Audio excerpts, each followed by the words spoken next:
oil reset light. You're gonna hold that down. This is in your Saturn SL2. Let's see if it cleared it.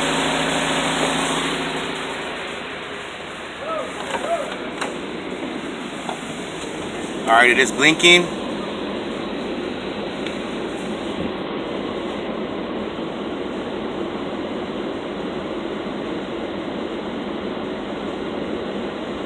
Go ahead and turn it off and turn it back on.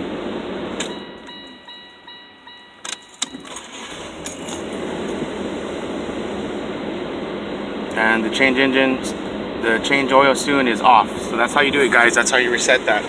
It's on a Saturn SL1, Saturn SL2. There's an oil reset right under the fuse box. Alright, this is a 2.2 2001 Saturn SL2. Brought to you by Autotech 210 and Best Fleet Service. Y'all have a great day.